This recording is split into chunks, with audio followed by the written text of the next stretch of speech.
بسم اللہ الرحمن الرحیم۔ بندے خدا تھا، وہ بہت ماشاءاللہ اہل بیت اطہار کے چاہنے والوں کے لیے مدد کیا کرتا تھا۔ ایک محلہ جو تھا وہ بڑا غریب سا تھا جہاں پہ وہ رہا کرتا تھا، لیکن وہ صاحب حیثیت تھا اور وہ ان کی مدد کیا کرتا تھا۔ یہ واقعہ میں نے کسی عالم کی کتاب میں پڑھا جو ابھی میرے ذہن سے ریفرنس نکل رہا ہے، لیکن یہ میں آپ کو عرض کر سکتا ہوں یہ واقعہ ہے، یعنی یہ کہاوت نہیں ہے، واقعہ ہے۔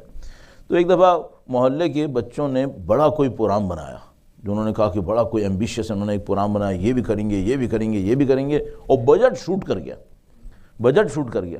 اب ان کو تو ایک ہی بندہ ملا تھا جو یہ سارے پروگرامز کرواتا تھا، تو اب اس کے پاس جاتے ہوئے ہمت ذرا سی کم ہو رہی تھی کہ بھائی اب تک اتنا مانگتے آئے تھے، اب ایک دم سے اتنا پیسہ مانگیں گے، پتہ نہیں دے گا نہیں دے گا، ناراض نہ ہو جائے، بھائی اگلے والے بھی روک لے کہیں۔ تو بہرحال وہ ڈرتے ڈرتے کچھ جوان گئے، انہوں نے کہا کہ حاجی آغا ہمیں ایک کام کرنا ہے اور ہمیں یہ پتہ ہے کہ بہت بڑا کام ہے اور اس کا فنڈ بہت زیادہ ہے، اب ہمیں ڈر یہ بھی ہے کہ کہیں آپ ناراض ہی نہ ہو جائیں۔ تو اس نے کہا نہیں بیٹا کوئی مسئلہ نہیں ہے، تم بتاؤ معاملہ کیا ہے تمہارا۔ انہوں نے کہا بھائی معاملہ اس طریقے سے کہ ہم نے یہ کام کرنا ہے، ہم نے یہ کام کرنا ہے۔ اس نے اپریشیٹ کیا کہ ابھی ٹھیک ہے اچھا کام ہے۔ تو اس نے کہا یہ بتاؤ روکڑا کتنا چاہیے تمہیں، یہ بتاؤ پیسہ کتنا چاہیے۔ تو انہوں نے کہا کہ ہماری ہمت نہیں ہو رہی۔ کہنے کا دیکھو تمہارا کام بہت اچھا ہے، میں کام سمجھ گیا ہوں، ٹھیک ہے، یہ میں نے چیک سائن کر لیا ہے، اس کے اوپر فگر خود لکھ لو، جاؤ ختم معاملہ، یہ چیک سائن کر دیا میں نے، صحیح ہے، یہ تمہارے حوالے، جو لکھنا ہے خود لکھ لو، مجھے اتنا مسئلہ نہیں ہے، میں سنبھال لوں گا، تمہارا کام بہت اچھا ہے، جاؤ چلے جاؤ۔ اب وہ ایک دم بیچارے حیران رہ گئے کہ بھئی اتنا تو ہم نے بھی نہیں سوچا تھا کہ اس طرح سے کر دے گا، کہ بالکل ہی اس نے ہمارے حوالے کر دیا کہ جتنا لکھنا ہے لکھ لو۔ بہرحال وہ واقعہ ہوا، اس کی شہرت بھی ہو گئی لوگوں کے درمیان، وہ بندہ خدا فوت ہو گیا کسی زمانے میں۔ اس زمانے میں فوت ہوا تو بعد میں اس کا کوئی دوست تھا، اس نے کہیں اہل بیت سے توسل کیا کہ مولا آپ کا بڑا چاہنے والا تھا، آپ نے اس کو کیا سپورٹ کی اس دنیا کے اندر۔ تو گویا امام تشریف لائے اس کے خواب میں، اور انہوں نے کہا کہ جس طرح اس نے رقم دیکھے بغیر سائن کیا، ہم نے اس کے عمل دیکھے بغیر شفاعت دے دی، ہم نے عمل دیکھے بغیر شفاعت دے دی، اس نے ہمارا خیال کیا تھا۔ یہ محبت دو طرفہ ہے، یہ دونوں طرف سے ہوتی ہے کہ آپ محبت کرتے ہیں وہ بھی محبت کرتے ہیں، آپ ان کا خیال کرتے ہیں وہ آپ سے کہیں زیادہ آپ کا خیال کرتے ہیں۔ تو یہ اس طرح کا ایک معاملہ ہے۔ اب ایک واقعہ مجھے یاد آ رہا ہے کہ کہاں تک بات جا سکتی ہے، کہاں تک بات جا سکتی ہے۔ یہ ایک واقعہ میں نے ایک عراقی عالم کا بیان کیا ہوا مجھے یاد آتا ہے۔ انہوں نے عالم نے بیان کیا تھا، جس کے اوپر بیتی تھی یا جس سے ہوا تھا وہ نہیں بیان کر رہا تھا، ایک عالم بیان کر رہے تھے۔ تو انہوں نے ایک عالم نے جو بیان کیا وہ ایک اور عالم کے ریفرنس سے بیان کیا، دونوں عراقی، ایک عراقی عالم بیان کر رہے تھے ایک اور عراقی عالم کے ریفرنس سے۔ تو انہوں نے یہ بیان کیا، کہنے لگے کہ بھائی ہم جا رہے تھے ایک دفعہ، اس زمانے میں یہ آئی ایس گھسی ہوئی تھی عراق کے اندر، اور بڑا انہوں نے بلوہ مچایا ہوا تھا، ایک جگہ بیریئر لگا دیا اتار کے جیسے باہر۔ تو وہ عراقی عالم نے بتایا ایک اور عالم کے ریفرنس سے، کہنے وہ آئی ایس اندر آئی ہوئی تھی عراق کے اندر، وہ جگہ جگہ کم وقت بیریئر لگاتے تھے، لوگوں کو نکالتے تھے۔ تو کہنے کہ ایک دفعہ ہم ایک ہائیسٹ ٹائپ کی بس میں جا رہے تھے، تو ایک جگہ کے اوپر پتہ چلا کہ بھئی بسیں رک رہی ہیں، گاڑیاں رک رہی ہیں۔ تو اب کہنے کہ سب پریشان ہو گئے کہ پھر آئی ایس والے آ گئے۔ تو انہوں نے کہا کہ ہم نے کچھ جا کے بس کھڑکیوں سے ادھر ادھر دیکھا، تو دیکھا آئی ایس والوں نے بیریکیڈ لگایا ہوا ہے، اور بیریکیڈ لگایا ہوا ہے، اور ایک ایک بس والوں کو نکال کر کچھ کر رہے ہیں، اور کہیں فائرنگ کی آواز بھی آ رہی ہے۔ کہنے کہ بڑی پریشانی ہوئی کہ بھئی یہ تو مار بھی رہے ہیں، اس کا مطلب یہ۔ اب وہ جو کہنے کہ جب بس نزدیک آئی تو 3-4 بس کے آگے جو سین دیکھا تو اندر تو سب کی حالت خراب ہو گئی۔ سین یہ تھا کہ انہوں نے ایک آپ نے شاید دیکھا ہو، ایک تصویر مشہور ہے مولا امیر المومنین کے نام سے، مستند نہیں ہے وہ، لیکن وہ مشہور ہے عراق میں کہ یہ مولا امیر المومنین کی تصویر ہے، مشہور ہے لیکن مستند نہیں ہے وہ انہوں نے ایک تصویر لگائی ہوئی تھی، بہت معذرت کے ساتھ، بہت انٹینسٹی کو عرض کرنے کی خاطر میں اتنی تفصیل سے عرض کر رہا ہوں، وہ انہوں نے لگائی ہوئی تھی، ہر بندے کو اتارتے تھے، کہتے تھے اس پہ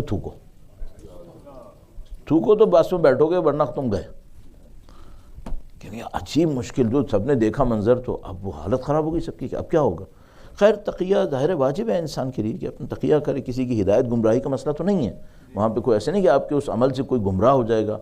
تو وہ جو مولانا تھے جنہوں نے یہ واقعہ ان عالم کو سنایا تھا، کہنے کہ میرے برابر میں ایک جوان بیٹھا ہوا تھا، اس جوان کی جو حالت تھی، اس کا جو لباس تھا وہ فیشن زدہ اور ایسا ویسا عجیب و غریب حلیہ۔ تو کہنے کہ اس نے مجھ سے پوچھا عالم سے، کہنے کہ کیا کرنا ہے؟ تو انہوں نے کہا کہ بیٹا کیا کرنا ہے، تقیہ کرنا ہے؟ یہ تو پاگل ہیں، یہ تو دیوانے ہیں، تو ان کا دماغ خراب ہے یہ۔ تو کہنے لگا کہ تقیہ کروں تو کیا کروں؟ تو کہنے لگا اس تصویر کی کوئی حیثیت ہے نہیں، یہ تصویر مستند نہیں ہے امیر المومنین سے، یہ ہم لوگوں نے ہمارے معاشرے کے اندر پھیلی ہوئی ہے، یہ تصویر مستند نہیں ہے، اور تم تقیہ کرنا واجب ہوتا ہے بعض اوقات، یہاں جان بچانے کے لیے تقیہ کرنا واجب ہے، اس میں کوئی مسئلہ نہیں۔ کہنے لگا میں نہیں تھوک پاؤں گا۔ تو انہوں نے اس سے کہا کہ دیکھو بیٹا میں خود دین جانتا ہوں نا، یہاں پہ صحیح نہیں ہے، یہ تمہیں شوٹ کر دیں گے، یہ شوٹ کر رہے ہیں بدبخت، تو تم اس کا خیال کرو، میں تمہیں گارنٹی دے رہا ہوں کہ اس سے تمہارے حب اہل بیت پہ کوئی اثر نہیں پڑنے والا۔ کہنے لگا لیکن میں نہیں کر سکتا۔ اب کہنے گے وہ اتنی گفتگو ہو رہی ہے، اب بس پہنچ گئی۔ تو کہنے گے اس نے اپنے سارا موبائل اور کارڈ اور یہ اور وہ مجھے تھمایا، کہنے لگا اس کارڈ پہ میرا ایڈریس لکھا ہے، یہ میرے گھر پہنچا دینا، میں نہیں کر سکتا یہ کام۔ کہنے کہ میں جتنی دیر میں اس کو روکتا وہ بدبخت اندر آ گیا، اور میں اس کو سمجھا چکا تھا جتنا سمجھانا تھا کہ بیٹا مت کرو یہ کام۔ انہوں نے حتیٰ اس کو یہ بھی کہا کہ دیکھو میں عالم دین ہوں، یہ اور میں اپنا لباس چھپا رہا ہوں اس وقت، کیونکہ مجھے پتہ ہے تو مجھے تو دیکھتے ہی مار دیں گے یہ، اور میں بھی شاید یہ اسی طریقے سے اپنی جان چھڑاؤں گا، اور میں کل امیر المومنین سے بھی مجھے قطعاً تم کو یقین سے کہہ رہا ہوں مولا امیر المومنین کو برا نہیں لگے گا۔ انہوں نے روایتوں میں کہا تھا کہ اگر کبھی ایسا کرنا ہو کر لینا اور اپنی جان بچا لینا۔ تو کہنے کا نہیں میں نہیں کر سکتا۔ وہ اترا اور انہوں نے پوچھا بھئی کون یہ کرے گا کون نہیں کرے گا؟ اس نے کہا میں نہیں کروں گا۔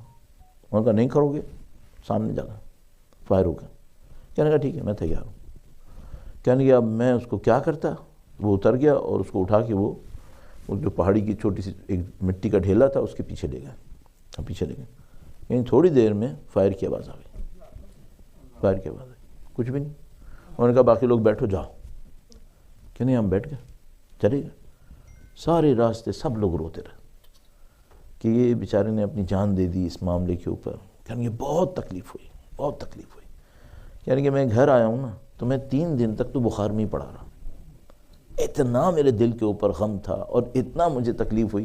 یعنی عجیب جذبات تھے، کبھی اپنے سے نفرت ہونے لگتی تھی، کبھی اس کے اوپر غم آنے لگتا تھا، کبھی اس کے اوپر غصہ آنے لگتا تھا، عجیب۔ کہنے کہ 3 دن ایسا لگا جیسے پتہ نہیں پاگل ہو جاؤں گا۔ کہنے کہ باہر اس کی امانت میرے ہاتھ میں تھی تو مجھے امانت تو پہنچانی تھی۔ 3 دن کے بعد جب مجھے کچھ ہوش آیا تو میں نے کہا بھائی کم سے کم جا کے اس کے شہر میں امانت تو پہنچا کے آؤں اس کی، تو دوسرا شہر تھا۔ کہنے کہ اب اس کا ایڈریس دیکھا، پوچھ لیتے گیا۔ کہنے کہ اب میں سارے راستے پلان یہ کر رہا تھا اس بیچارے کے ماں باپ کو بتاؤں کیسے، کیونکہ ظاہر ہے اس کی تو ڈیڈ باڈی وہیں رہ گئی، کچھ بھی نہیں ملا۔ تو کہنے کا بہت پریشان، عالم نے کہا بہت پریشان کہ میں اسے کیسے بتاؤں گا جا کے۔ کہنے کہ ہم اس کے گاؤں میں داخل ہوئے تو اب ایسا ہوتا ہے گاؤں والوں میں ایک آدمی کی اگر فوتگی ہوتی ہے تو پورے گاؤں میں غم ہوتا ہے، اور وہاں پہ کچھ دن تک وہ ٹینٹ شینٹ لگے رہتے ہیں تاکہ لوگ آئیں تعزیت کے لیے۔ کہنے کہ گاؤں میں کوئی خبر ہی نہیں۔ کہنے کہ بڑا پریشان ہوا۔